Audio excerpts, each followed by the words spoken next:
สวัสดีครับท่านผู้ชมพบกับผมอีกแล้วนะครับนานเทิงนะครับหลังจากที่ไม่ได้ออกทริปมานานนะครับเดี๋ยวมาลองดูครับผมทริปปรากฏนะฮะพายุเข้าหลายวันก่อนพอมี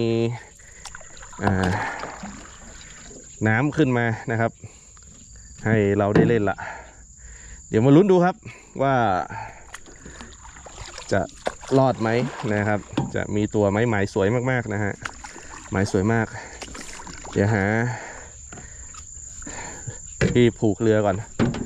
นะเราจะผูกแบบเนี้ยผูกแบบนี้นะ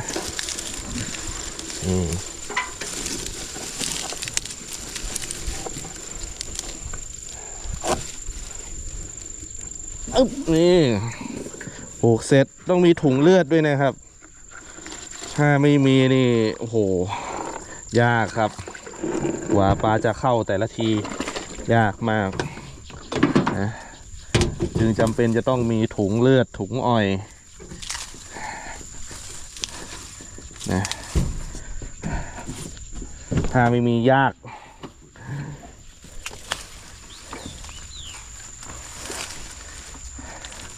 โอเคเรียบร้อยหมายก็ลักษณะแบบนี้เราก็จะหย่อน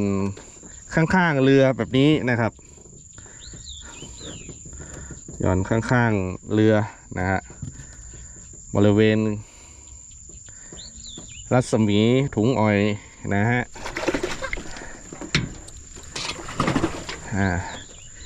ล้างมือด้วยเคาะน้ำไปด้วยนะครับนะฮะบริเวณนี้รัศมีของถุงอ้อยแบบนี้นะครับอยากให้เหมาะก็ต้องมีสัก2 คันนะครับ2 ชุดเบ็ด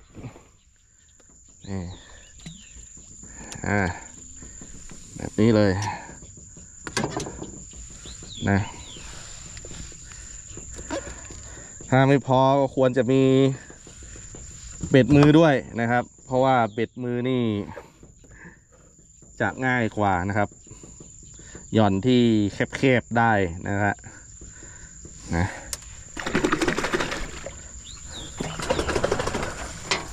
รอสักพักหย่อนไปด้วยแบบนี้หย่อนไปด้วยเคาะน้ำไปด้วยแบบนี้นะฮะโอ้โหมาลุ้นดูรู้สึกว่าจะเงียบๆนะ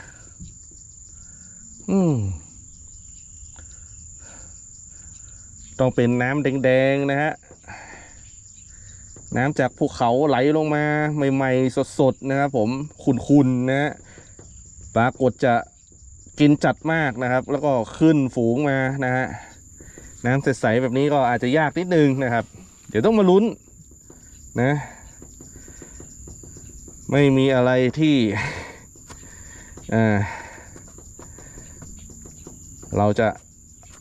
รู้ว่าจะมีไหมนะฮะปลาใต้น้ำนะครับตอนนี้มันยังเงียบอยู่นะเงียบครับโอ้เงียบมาก น่าจะยากอะวันนี้อุ้ยอะไรวะกินทั้งซ้ายทั้งขวาโอ้โหเริ่มแล้วนะได้กลิ่นเลือดถุงอ้อยก็จะขึ้นมานะครับหย่อนช่วงแรกก็จะช้านิดนึงนะครับมาเริ่มมาละ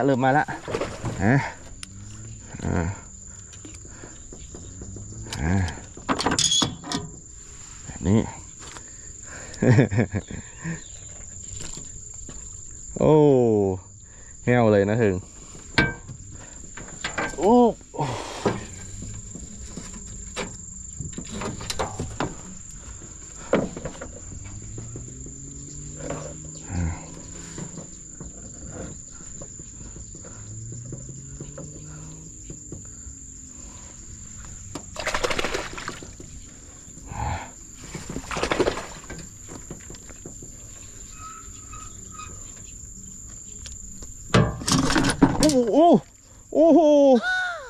อะไรวะเนี่ยมัวแต่ถือคันนี้ ไม่ทันครับผมท่านผู้ชม เบ็ดลากไปแล้วอ่ะโอ้เนี่ยฮะตกปลาหลายมือนะครับ มันก็จะยากแบบนี้ฮะนะ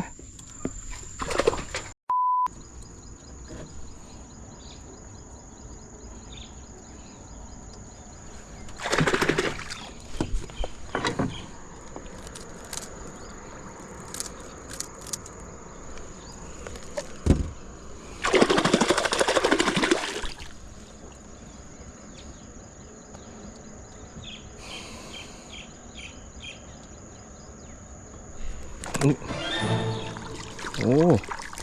เบ็ดมือโดนเลย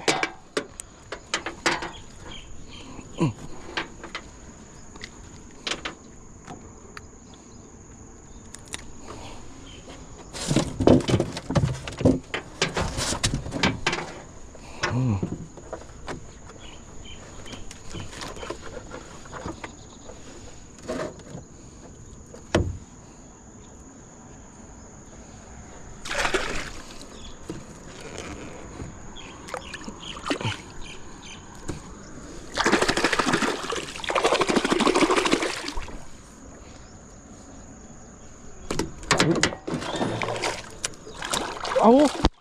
โอ้โหปลากระแหโอ้โหไม่ใช่ปลาเป้าหมายของเรา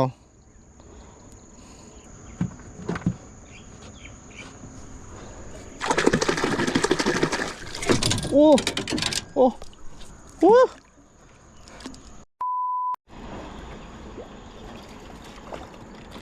กดเล็ก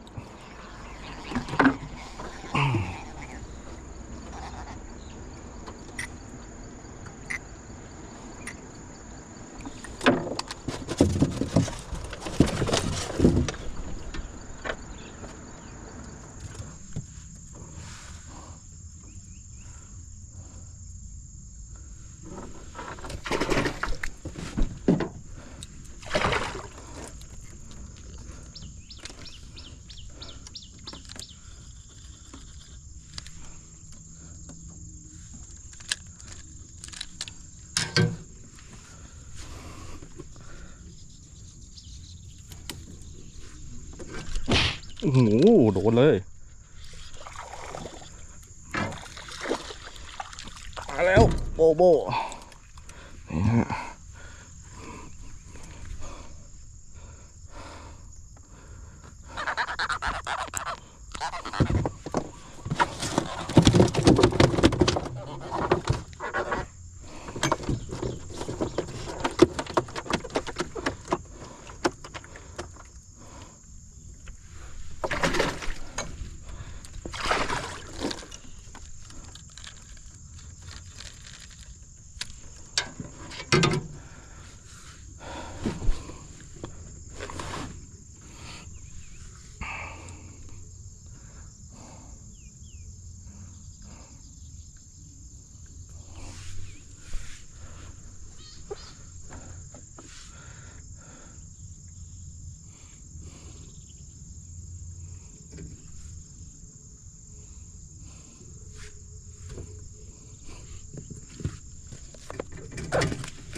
อืม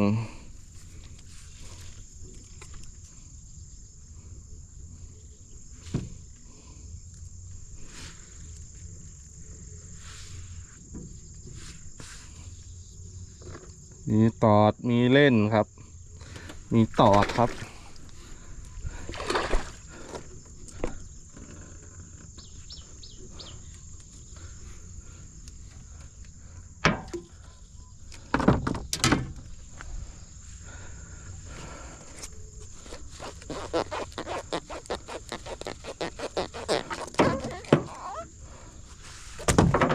ตัวเล็กอ่ะนั่นเห็นไหม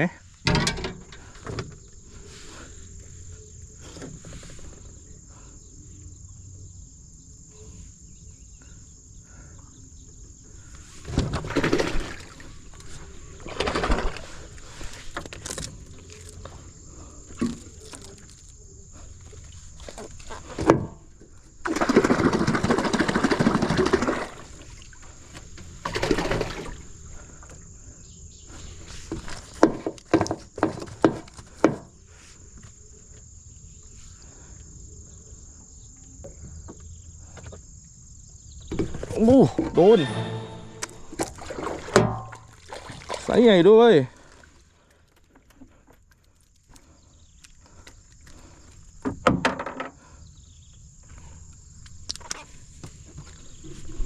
โอ้โหโอ้โหสุดๆ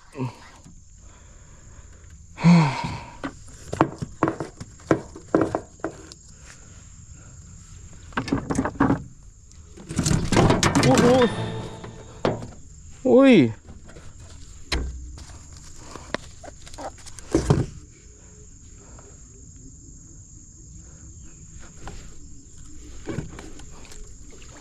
โอ้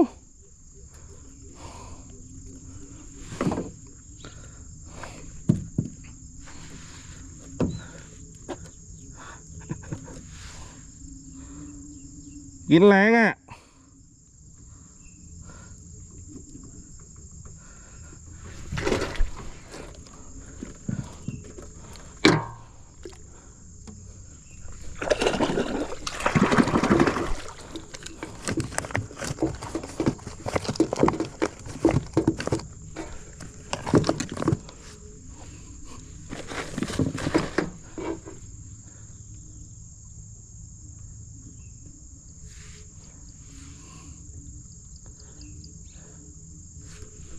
อุ้ยโดนไซส์ใหญ่ว่ะ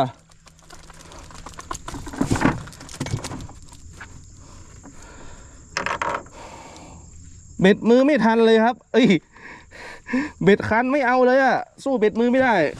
อื้อหือ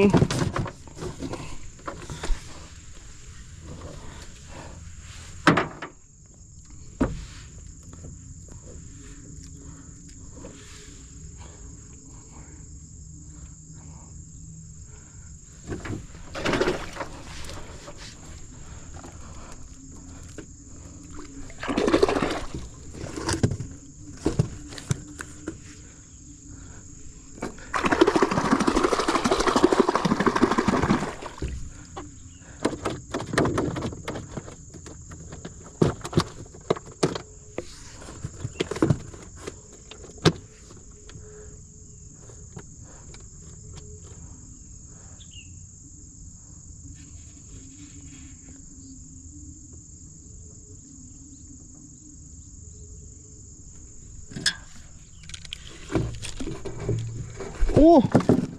เผลอไม่ได้เลยโอ้หลุดว่ะ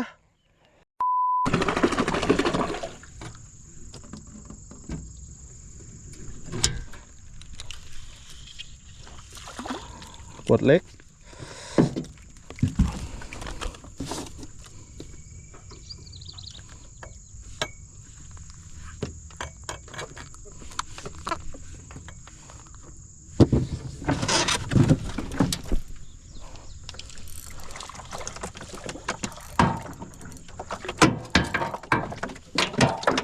เอาติด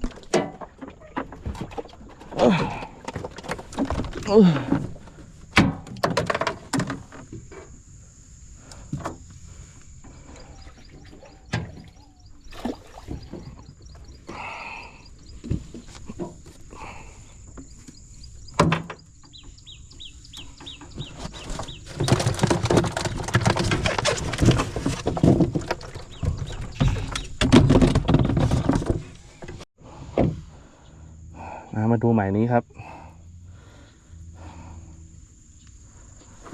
เป็นทริปแรกของฤดูนะครับหลังจากที่ผ่านมานี่โอ้โหน้ำไม่หลากเลยทริปนี้น้ำเริ่มหลากแล้วครับ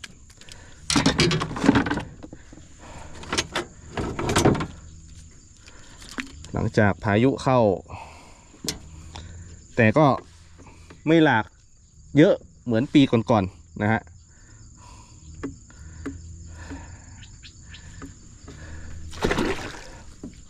ปีนี้น้ำน้อยนะก็พอมีให้เล่นครับหมายปรากฏเดี๋ยวลุ้นดูหมายนี้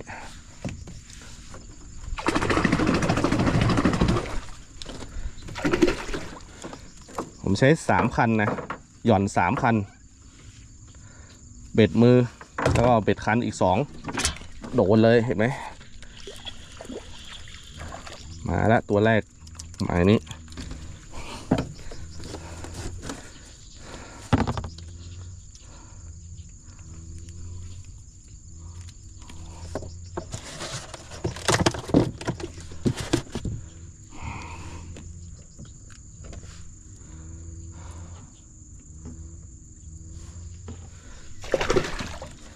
ใช้มือหยิบเอาเลยอะนะไม่งั้นไม่ทันครับผม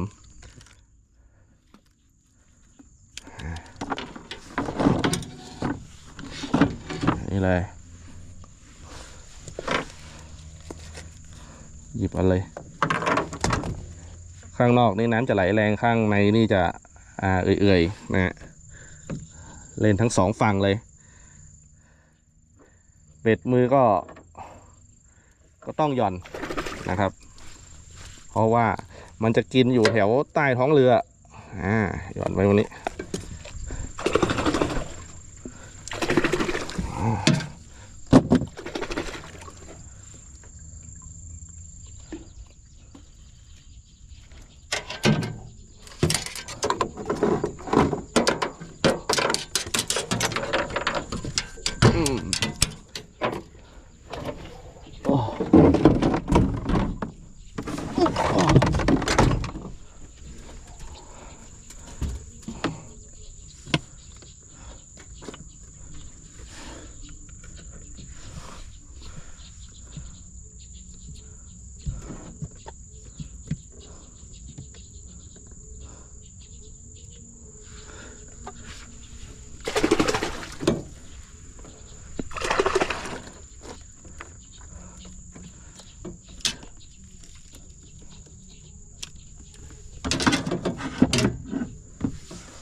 โอ้โหโบ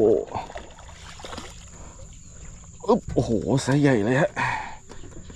เห็นไหมมาแล้ว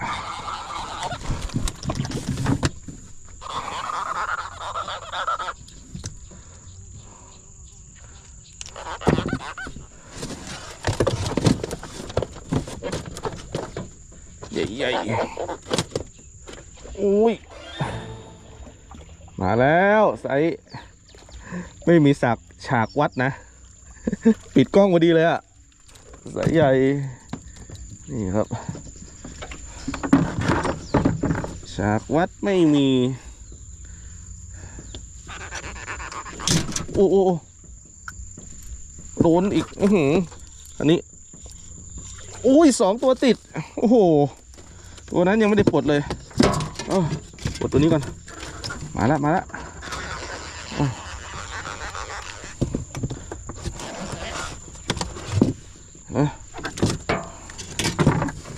อุ้ยเป็ดมือมาแล้วว้าวโอ้มันจะช้านิดนึงนะเนี่ยเห็นไหมกว่าปลาจะเข้ามาหาเหยื่ออ่อยนะฮะใช้เวลานานมากนะคลื่นมาละได้กลิ่นเลือดมาเลยนะช่วงแรกๆเงียบเลยฮะโอ้ย3 ตัวติด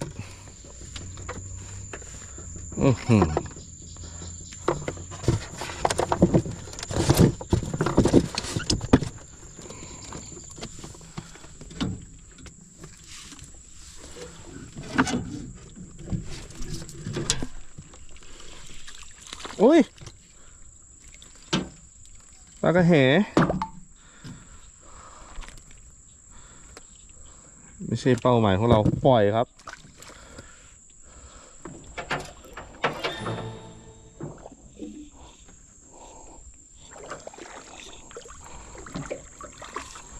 โอ้โหโอ้โหไซส์ใหญ่เลยท่านผู้ชมดูดิโอ้โหเดี๋ยวนะโอ้โหดูดิไซส์ใหญ่โอ้เออ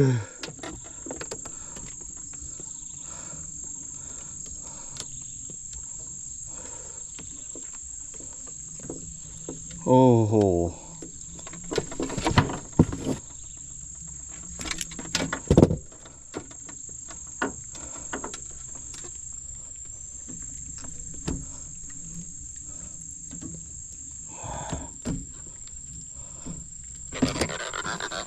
ดูไข่เลยครับสุดยอด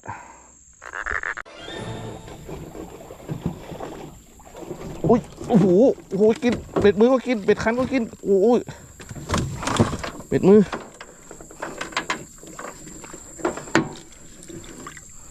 นี่ไซส์ใหญ่ๆท่านผู้ชม2 ตัวติดครับผมโอ้โหนี่ฮะว้าว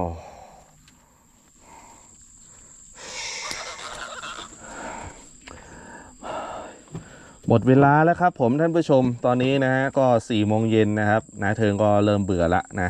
ต้องรีบกลับเอาปลาไปขายครับผมนะผลงานทริปนี้นี่เลยนี่ฮะก็น่าจะอยู่ประมาณสัก4-5 โลได้นะครับผมนะไซส์ใหญ่ๆก็มีนะครับผมนี่ฮะไซส์ใหญ่นี่ครับหมายก็เริ่มปลาก็เริ่มไม่ค่อยเอาละนะโอเคไซส์ใหญ่ครับใหญ่ๆมากนี่ครับแต่ละตัวนี่โอ้โหโบนะฮะมีครับโอเคน้ำยังไม่หลากครับผมถ้าหลากแล้วก็เยอะกว่านี้นะครับจะมันมากนะครับอันนี้แค่มาเช็คหมายนะครับผมนะก็ถือว่าสนุกครับผมนะโอเคนะก็ถ่ายคลิปติดบ้างไม่ติดบ้างนะครับผมแบตก็จะหมดนะฮะก็เลยได้แค่นี้ครับผมนะโอเคเจอไหมครับสวัสดีครับ